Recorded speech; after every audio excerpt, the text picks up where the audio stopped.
Well, it's great to see everybody. Welcome to Amazing Sunday, where I'm going to be talking about really the dangers of factions and their effect in public education. Remember, if you're a little privy to American history, you probably learned about the Federalist Papers and the Anti-Federalist Paper. And the Federalist Paper that I'm going to reference here is going to be Federalist number 10, where James Madison really wrote about the critiques of factions and how they can be a detriment to democracy.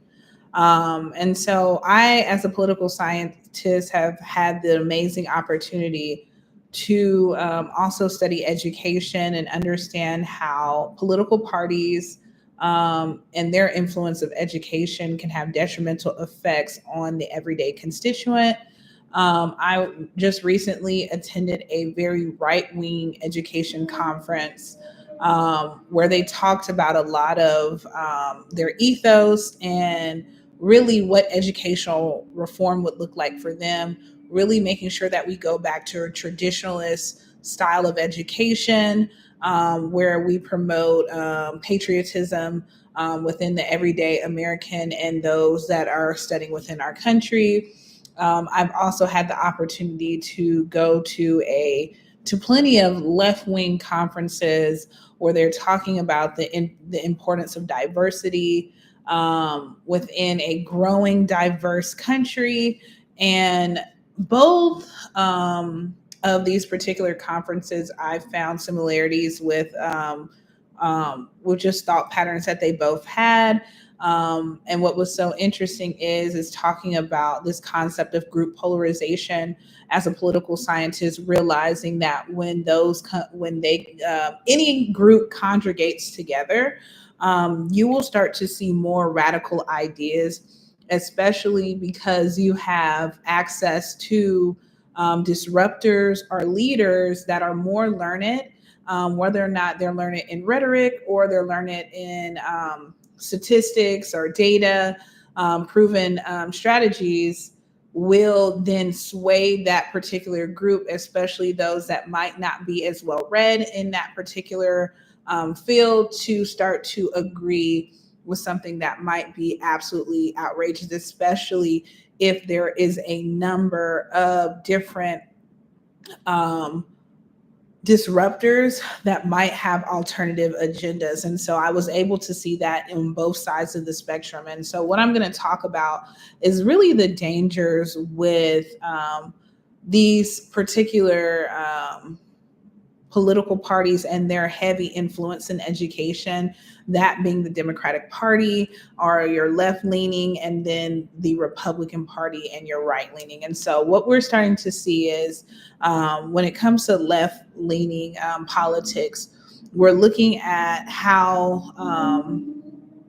education should transform into being very inclusive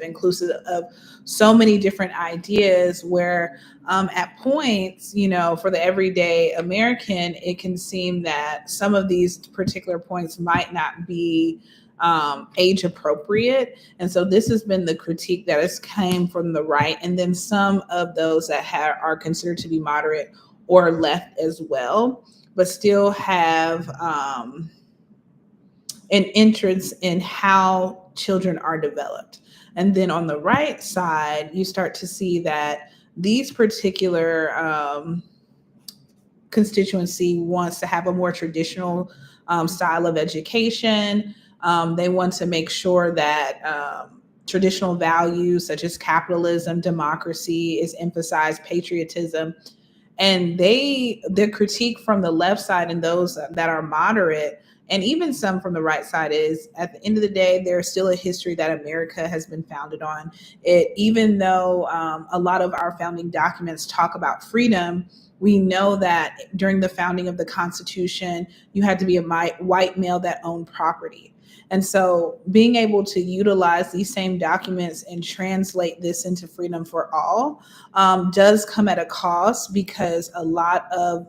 those folks that were not considered to be constituents then still have issues or remnants of systemic inequities within society. And so, what I found to be interesting when, as a researcher, is when I had one-off discussions with folks in either side of the group, they tended to lean more moderate than they did radical. But once being able to come together in a group, um,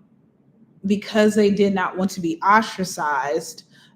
they continue to agree with the group. And so this is something that we need to realize, like as educational leaders, and we're trying to get a representative of everybody's opinions, values, ethos. We need to make sure that we have very diverse groups of thought, and it's very important. And so with that being said, and talking just about